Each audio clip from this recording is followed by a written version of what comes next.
ஹாய்ப்பா, எல்லாம் எப்படி இருக்கீங்க? இன்னைக்கு நம்ம செரின் வீட்டு சாப்பாடில் ஒரு டிஃப்ரெண்ட்டான ஒரு ரெசிபி பண்ண போகிறோம். அது என்ன டிஃப்ரெண்ட் அப்படின்னு பார்த்தீங்கன்னா, ரொம்ப ரொம்ப சிம்பிளான ஒரு ரெசிபி. பழைய சாதத்தில் நம்ம ஒரு ரெசிபி பண்ண போகிறோம். அதுதான் இன்னைக்கு நம்ம கிச்சனில் பண்ண போகிறோம். நம்ம வந்து நேற்றே கொஞ்சம் சாதம் பண்ணியிருந்தோம்னா அது மீதி ஆயிரும் பார்த்தீங்களா? அது மீதி ஆகுதுன்னா என்ன பண்ணுறது? தண்ணி ஊற்றி வைக்கிறதா இல்லை என்ன பண்ணுறது அப்படின்னு யோசிப்போம். ஏன்னா அந்த ஒரு மதிய சாதம் வைக்கிறோம்னா நைட்டு அந்த சாதத்தை நமக்கு சாப்பிடக்கூடிய சூழ்நிலை இருக்காது. அதை சாப்பிடாம விட்டுருவோம். மறுநாள் காலையில் பார்த்தீங்கன்னா அது வந்து கெட்டு போகிற மாதிரி இருக்கும். தண்ணி ஊற்றி வச்சாலும் அது பழைய சாதம் மாதிரி யாரும் சாப்பிட முடியாது. ஆனால் இந்த மாதிரி ஒரு புளி அந்த சாதத்தை நம்ம கொஞ்சம் புளி ஊற்றி அதை கரைச்சி அதில் ஊற வச்சுட்டு மறுநாள் காலையில் ஒரு 2 நாள் வரைக்கும் கூட இது தாங்கும். அந்த மாதிரி புளியை ஊற்றி வச்சிட்டோம்னா 2 நாளுக்கு அப்புறம் கூட நம்ம புளி சாதம் மாதிரி தாளிச்சிட்டோம்னா ரொம்ப சூப்பராக இருக்கும். புதுசாக அப்போ தான் செஞ்ச சாதம் மாதிரி இருக்கும். அதுதான் இன்றைக்கி நம்ம செரின் வீட்டு சாப்பாடில் பண்ண போகிறோம். நான் வந்து பழைய சாதம் எடுத்து வச்சுருக்கேன். பாருங்கள் எவ்வளோ சாதம் மீதியாக இருக்குது. இந்த சாதம் வீணாகக்கூடாது இல்லையா? அதுக்காகவே நம்ம இதில் ஒரு ரெசிபி ஒன்று பண்ணிடலாம் அப்படின்னு சொல்லிட்டு உங்களுக்கு இது கொஞ்சம் யூஸ்ஃபுல்லாக இருக்கும் இல்லையா? அதனால தான். இப்போ இந்த சாதம் பார்த்திங்கன்னா 4 பேர் தாராளமாக சாப்பிட்லாம். இந்த 4 பேர் சாப்பிடக்கூடிய அளவுக்கு ஒரு நெல்லிக்காய் அளவுக்கு புளி எடுத்து ஊற வச்சுருக்கேன். இதை இப்போ கரைச்சிடலாம். அதில் கொஞ்சம் உப்பு சேர்த்து கலந்துக்கலாம். நம்ம சிலர் வந்து சாப்பாட்டில் வந்து உப்பு போட்டிருப்பாங்க, சிலர் வந்து போட்டிருக்க மாட்டாங்க. அதனால் கொஞ்சம் உப்பு அதிகமாகலாம் சேர்க்க வேணாம், கொஞ்சமாக உப்பு போட்டு இதை கரைச்சி எடுத்துக்கலாம். பாருங்கள், புளியை நல்லா கரைச்சாச்சு. இப்போ இந்த சாதத்தில் ஊற்றிக்கலாம். அந்த புளியை ஒரு 1/2 டம்ளர் தண்ணி ஊற்றி நீங்கள் கலந்துக்கிட்டிங்கன்னா போதும். இந்த சாதத்தில் நல்லா கலந்து வர்ற அளவுக்கு நீங்கள் தண்ணி சேர்த்துக்கோங்க. நிறைய தண்ணியும் சேர்க்க வேணாம், அதே போல் ரொம்ப கொழப்பாகவும் இருக்கணும். இந்த அளவுக்கு இருந்துக்கிட்டாலே நல்லாயிருக்கும். இப்போ இதை கலந்துடலாம். என்னடா இதெல்லாம் ஒரு ரெசிபியா அப்படின்னு சொல்லிட்டு நினைப்பீங்க. இது ஒரு ரெசிபி இல்லை தான். இருந்தாலும் பழைய சோறை வீணாக்க வேண்டாம்ல. இந்த மாதிரி நம்ம செஞ்சுக்கிட்டோம்னா புதுசாக செஞ்ச சாதம் மாதிரியே இருக்கும். இவ்வளோ சாப்பாடை கீழே தூக்கி போடுறதுக்கும் நமக்கு மனசு வராது இல்லையா, கெட்டு போய். அதனால இந்த மாதிரி எடுத்து வச்சிட்டிங்கன்னா நமக்கு டைம் இல்லை, சாப்பிட்றதுக்கு ஏதாவது தேவைப்படுறப்போ நம்ம எடுத்து தாளிச்சிக்கலாம். நீங்கள் இதை ஃப்ரிட்ஜுக்குள்ளே கூட தூக்கி வச்சிட்டிங்கன்னா நாளைக்கு கூட நீங்கள் செஞ்சுக்கலாம். கெட்டு போகாமல் இருக்கிறதுக்கு ஒரு ஐடியா தான் இது. சாதத்தை வந்து வெறும் சாதமாக பிரட்டி நீங்கள் ஃப்ரிட்ஜுக்குள்ளே எடுத்து வச்சிங்கன்னா அந்த சாதம் வந்து அப்படியே ஒரு மாதிரி வேறையாக ஆயிரும் பார்த்தீங்களா? அந்த மாதிரிலாம் இது ஆகாது. நம்ம இந்த மாதிரி புளியெல்லாம் போட்டு எடுத்து வச்சிட்டோம். வெளியிலையே நான் வச்சுருக்கேன். இன்றைக்கி வச்சுட்டு நாளைக்கே நான் எடுத்து செஞ்சாலும் அது அப்படியே நம்ம எப்படி கலந்து வச்சோமோ அதே போல் அப்படியே இருக்கும். புளியும் கொஞ்சம் உப்பு மட்டும் போட்டு இதில் கலந்து எடுத்து வச்சுக்கலாம். இதுக்கு ஒரு சூப்பரான ஒரு சைட் டிஷ்ஷோடு நம்ம ஏதாவது வறுவல் பண்ணி இதை சேர்த்து சாப்பிட்றப்போ நமக்கு ஒரு நேரம் லஞ்சோ இல்லை நைட்டில் சாப்பிட்றதுக்கோ ஏதோ காலை நேரத்தில் சாப்பிட்றதுக்கோ பழசு சாப்பிட்றோம் அப்படின்ற ஒரு இது இல்லாமல் நம்ம சாப்பிட்டுக்கலாம். இப்போ நான் கலந்து வச்சுட்டேன். இதுக்கப்புறம் நம்ம எதுவுமே பண்ண போகிறது கிடையாது. இதை அப்படியே எடுத்து மூடி வைக்க போகிறோம். இப்போ நம்ம அப்புறமா எடுத்து 1 மணி நேரம் 2 மணி நேரம் கூட கொஞ்சம் இப்போ இல்லை இப்போ ஒரு 10 நிமிஷம் கழிச்சு கூட செஞ்சுக்கலாம்னா கூட அப்போ கூட செஞ்சுக்கலாம். இல்லை நைட்டுக்கு செய்யலாம் அப்படின்னா கூட நீங்கள் செஞ்சுக்கலாம். அந்த மாதிரி ரொம்ப ஈஸி. இப்போ நான் கலந்து வச்சுட்டேன். இப்போ மூடி வச்சிடலாம். அப்புறமா எடுத்து தாளிச்சிடலாம். சாதம் வந்து புளி ஊற்றி வச்சேன் பார்த்தீங்களா? கிட்டத்தட்ட நான் ஒரு 3 மணி நேரம் கழித்து தான் இப்போ இதை எடுத்து நான் தாளிக்க போகிறேன். இதை சும்மா நம்ம அப்படியே வச்சுருந்தோம்னா பழைய சாதத்தை அப்படியே வச்சுருந்தோம்னா இந்நேரம் என்ன தண்ணி விட்டு ஒரு மாதிரி கெட்டு போன ஸ்மெல் வந்திருக்கும். இந்த மாதிரி புளி ஊற்றி வச்சதுனால தான் இந்த அப்படியே இருக்குது அப்படியே புது சாதம் செய்ய போகிற மாதிரி. பாருங்கள், இப்போ சாதம் வந்து எவ்வளோ ட்ரையாக இருக்குதுன்னு பாருங்கள். நம்ம ஊற்றின புளி லைட்டாக தான் ஊற்றினோம். இப்போ கொஞ்சம் புளி ஊற்றுவோம்ல, அதனால் சரியாக போயிடும். இப்போ தாளிச்சிடலாம். ஃபஸ்ட்டு கொஞ்சம் வெந்தயத்தை, நம்ம புளி சாதத்துக்கு எப்போயுமே வெந்தயம் பவுட்ரு பண்ணணும் இல்லையா? கொஞ்சம் வெந்தயம், ஒரு 1/4 டீஸ்பூன் அளவுக்கு வெந்தயம் போதும், பவுட்ரு பண்ணிக்கலாம்.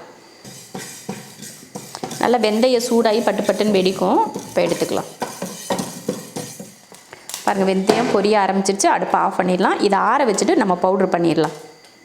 தாளிக்கிறதுக்கு ஒரு 3 வரமிளகாயை கிள்ளி வச்சுருக்கேன், கொஞ்சம் கருவேப்பிலை. இப்போ பவுட்ரு பண்ணிட்டேன் பாருங்கள், அதையும் இது கூடயே சேர்த்துடலாம். இது கூடவே கொஞ்சம் மஞ்சத்தூள் சேர்த்துக்கலாம். அடுத்து ஒரு 4-5 பூண்டு பல்லை இது போல் தட்டி எடுத்து வச்சுருக்கேன். அடுத்து அவ்வளோதான். சாதம் தாளிக்க தேவையான எல்லாமே இதில் ரெடி பண்ணி வச்சுருக்கோம். இப்போ தாளித்து விட்டுறலாம். கடாய் வச்சு ஸ்டவ் ஆன் பண்ணியாச்சு. எண்ணெய் ஊற்றிடலாம். எண்ணெய் காஞ்சிருச்சு. கடுகுளுந்து அடுத்து நம்ம ரெடி பண்ணி வச்சுருந்தோம் இல்லையா, அது எல்லாத்தையுமே இதில் சேர்த்துடலாம்.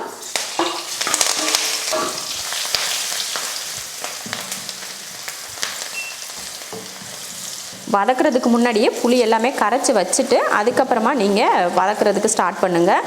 நீங்கள் அப்புறம் எல்லாத்தையுமே ரெடி பண்ணி வைக்காமல் போட்டிங்கன்னா கருகி போயிடும். இப்போ புளி தண்ணியை சேர்த்துடலாம்.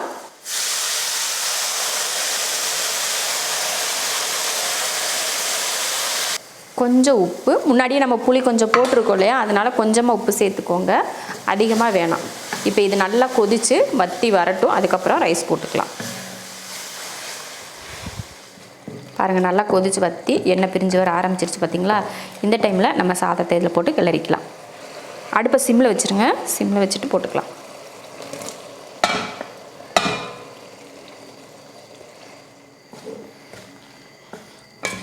அடுப்பை சிம்மில் வச்சுக்கோங்க. அப்போ தான் அது சூடாகிறதுக்கு கரெக்டாக இருக்கும். பொறுமையாக நீங்கள் கிண்டுறப்போ சூடாகும். ரொம்ப ஹை ஃப்ளேமில் வச்சுட்டிங்கன்னா அடி பிடிக்கும் இல்லையா, அதனால் சூடாகாது சீக்கிரமாக.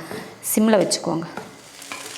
அவ்வளோதான். பாருங்கள் நல்லா சூடாயிருச்சு பாருங்கள். ரைஸ் பார்த்திங்கன்னா சூப்பராக புதுசாக இருக்கிற மாதிரி நல்லா சூடாயிருச்சு. நல்லா இந்த மாதிரி ஆவி பறக்க நல்லா சூடு பண்ணிவிட்டு நல்லா கிளறி விட்டுக்கோங்க.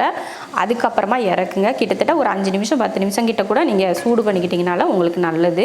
நீங்கள் இந்த சாதத்தில் நம்ம பச்சை புளி ஊற்றி பிசைஞ்சு வச்சுருந்தோமே, அந்த பச்சை வாடை அப்படியே இருக்குமே அப்படின்னு நினைப்பீங்க.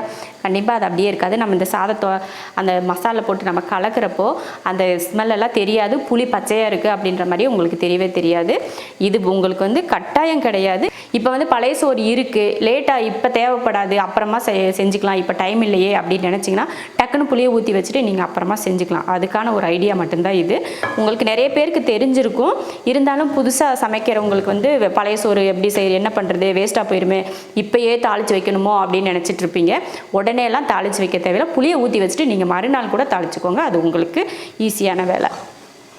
அவ்வளோதான். இப்போ இறக்கி வச்சுட்டு நான் உருளைக்கிழங்கு வறுவல் தான் பண்ண போகிறேன். பண்ணிக்கலாம். உருளைக்கிழங்கு வறுவல் பண்ணிக்கலாம். எண்ணெய் ஊற்றிடலாம். எண்ணெய் காஞ்சதுமே ஒரு 4-5 பூண்டு பல்ல இந்த மாதிரி தட்டி சேர்த்துக்கோங்க. அடுத்து உருளைக்கிழங்கு சேர்த்துடலாம். 1/2 கிலோ உருளைக்கிழங்க இந்த மாதிரி தோலோடையே கட் பண்ணி சேர்த்துருக்கேன். தேவையான உப்பு, 1 ஸ்பூன் குழம்புத்தூள். உங்களுக்கு குழம்புத்தூள் இல்லைன்னா மிளகாத்தூளும் மல்லித்தூளும் சேர்த்து போட்டுக்கோங்க. போட்டு இதை கலந்துருவோம்.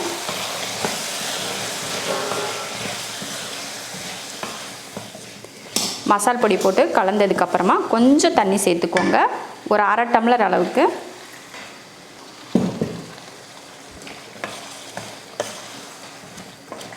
இப்போ தண்ணி ஊற்றி நல்லா கலந்ததுக்கப்புறம் மூடி வச்சுக்கலாம். அப்பப்போ எடுத்து கிளறி விட்டுக்கோங்க. அந்த தண்ணி வற்றுறதுக்கும் உருளைக்கிழங்கு வேகிறதுக்கும் கரெக்டாக இருக்கும். நீங்கள் அப்போ மூடி வச்சுட்டுமே வெந்துடும் அதுவா அப்படின்னு நினச்சிட்டுலாம் விட்டுறாமல் அப்பப்போ எடுத்து கிளறி விட்டுக்கோங்க. அப்போ தான் கீழே இருக்க காய் மேலே இருக்க காயெல்லாம் நல்லா ஒன்று போல் வேகும். இப்போ வெந்துட்டுருக்கு, கொஞ்சம் நேரம் ஆகட்டும். அடுப்பை ஹை ஃப்ளேமில் வச்சுட்டு இந்த மாதிரி கிண்டி விடுங்க. அப்போ உங்களுக்கு மொறுமொறுப்பாக கிடைக்கும். அந்த உருளைக்கிழங்கு நல்லா வறுந்து வரும். கொஞ்சம் காரமாக தான் அடிக்கும் அந்த அடியில் பிடிக்கிறதுனால. ஆனால் நல்ல மொறுமொறுப்பாக வேணும்னா இந்த மாதிரி நல்லா ஹை ஃப்ளேமில் வச்சுட்டு கிண்டி விடுங்க. உங்களுக்கு இதே இவ்வளோ சாஃப்டாகவே இருக்கட்டும் அப்படின்னு நினச்சிங்கன்னா கூட இந்த மாதிரிலாம் கிண்ட தேவையில்லை. உருளைக்கிழங்கு வெந்துச்சான்னு பார்த்துட்டு நீங்கள் அப்படியே எடுத்துக்கலாம். அவ்வளோதான். பாருங்கள் நல்லா வறுத்தாச்சு. இப்போ அடுப்பை ஆஃப் பண்ணிக்கலாம். அவ்வளோதான். அடுப்பை ஆஃப் பண்ணிவிட்டு இந்த உருளைக்கிழங்கு மேலாப்பில் பார்த்திங்கன்னா நல்ல மொறுமொறுப்பாக இருக்கும், உள்ளே சாஃப்டாக இருக்கும். அந்த மாதிரி தான் நம்ம வறுவல் பண்ணியிருக்கோம். இந்த மாதிரி பழைய சாதத்தில் புளி சாதமும் அதுக்கு சைடிஷாக அந்த மாதிரி உருளைக்கிழங்கு வச்சுட்டிங்கன்னா பழைய சாதமும் வீணாகாது. நம்மளும் ஒரு நேரத்துக்கு லஞ்சுக்கு ரெடி பண்ண மாதிரியும் இருக்கும். இப்போ பரிமாறிக்கலாம். புளி சாதமும் ரெடி ஆயிடுச்சு, உருளைக்கிழங்கு வறுவலும் ரெடி ஆயிடுச்சு. எப்பயுமே ஒரு புளி சாதமோ இல்லை எந்த வெரைட்டி ரைஸ் செஞ்சாலும் இந்த உருளைக்கிழங்கு வறுவலுக்கு அடிச்சுக்க எதுவுமே இருக்காதுன்னு தான் சொல்லலாம். எந்த வறுவல் பண்ணாலும் சாப்பிட்றாங்களோ இல்லையோ, உருளைக்கிழங்கு வறுவல்னால் மட்டும் எல்லாருமே சாப்பிட்ருவாங்க. எவ்வளோ செஞ்சு வச்சாலுமே காலியாயிரும். அந்த மாதிரியான ஒரு உருளைக்கிழங்கு வறுவல் தான் இது. நான் இதில் குழம்புத்தூள் சேர்த்துருக்கேன். உங்ககிட்ட குழம்புத்தூள் இல்லை அப்படின்னா கொஞ்சம் மல்லித்தூளும் கொஞ்சம் மிளகாத்தூளும் நீங்கள் சேர்த்துக்கிட்டிங்கன்னா போதும். அதுவே ரொம்ப சூப்பராக இருக்கும். இதே போல் நீங்களும் வெரைட்டி ரைஸ் பண்ணிவிட்டு அதே போல் உருளைக்கிழங்கு வறுவல் நீங்களும் செஞ்சு பார்த்துட்டு எப்படி இருக்குன்னு சொல்லுங்கள். பிடிச்சிருந்தால் லைக் பண்ணிவிட்டு ஷேர் பண்ணிவிட்டு நம்ம செரின் வீட்டு சாப்பாடு சேனலை சப்ஸ்கிரைப் பண்ணி பக்கத்தில் இருக்க பெல் ஐக்கானை கிளிக் பண்ணி வச்சுக்கோங்க.